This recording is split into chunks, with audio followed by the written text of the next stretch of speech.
Okay, so picture this. You come home from a long day of working in the fields, shoveling horse crap into buckets, chasing sheep butt naked around the farm, and the other farm-like activities. To find your wife in bed with your favourite horse, you would probably break down into tears, screaming and shouting like a bear, asking why. Why weren't you enough for her after you sold both of your nuts on the dark web to afford her wedding ring? Ha, what a rookie. You could learn a thing or two from the Roman Emperor Marcus Aurelius, who, when faced with such issues, would simply say these 5 words. It'd be like that sometimes, and these simple words are the backbone of Stoicism. If you are distressed by anything external, the pain is not due to the thing itself, but to your estimate of it, and this you have the power to evoke at any moment. That's called motherfucking bars, nigga! You know nothing about that! Can't lie, Marcus is spitting here, but if your brain is too scarred from the years of damage that you've put it through to comprehend what brother Aurelius is saying here, let me explain. So things that happen in life are neither good or bad. It's actually just our interpretation of the event that causes us to perceive it as good or bad. So let's go back to the first example of catching your wife, throwing her back on your favorite steed. Now you would obviously see this as a bad thing, right? Like, how could this not be a bad thing? While Marcus would say, well, I guess this was inevitable. I'm glad that I found out now rather than later. Ho, get off my farm.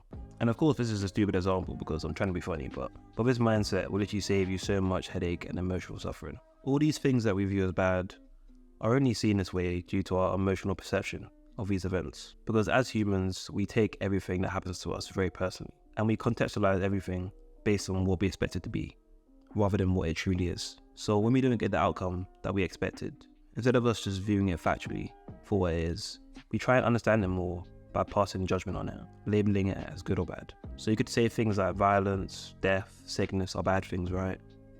But in reality, they're just unavoidable facts of life, unstoppable forces of nature. They will happen regardless of what you think or feel about them, and they don't really care about you at all, do they? So you labeling them and allowing them to affect you emotionally is kind of stupid, right? Regardless of how negatively you feel about something, how much you allow it to affect you and move you, this doesn't actually benefit anyone, especially not you. So there are things that you can control, like your mind and your actions.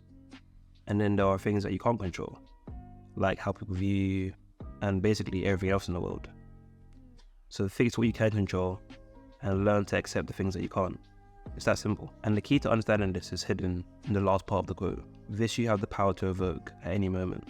What this is saying is that instead of being a little hoe, understand that you can control how you perceive things. Instead of whining and complaining, you have to understand that you can control how you perceive things. And you can pick and choose how you react to things around you. So let's say you failed your driving test. You could whine and complain and be like, oh yeah, I'm such a failure. I'm so stupid. I guess driving isn't in my cards. Or you could be like Marcus and simply say, I failed this time, but I will learn from my mistakes and try again. So you can choose to be a baby and complain and whine about life. Or you could choose to see things from a more detached point of view and handle what you can control to get the results that you desire. And this mindset applies to the things that are out of your control too. Because if you can't do anything about them, then what's the point of torturing yourself about it? How's that going to help?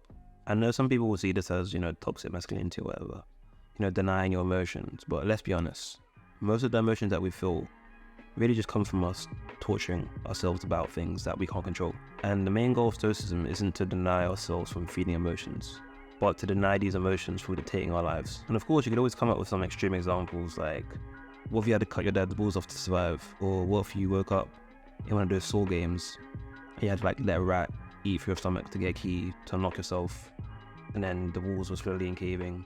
Would you be stoic then? Or what if you were eating a burger with no honey mustard? Eating a burger with no honey mustard.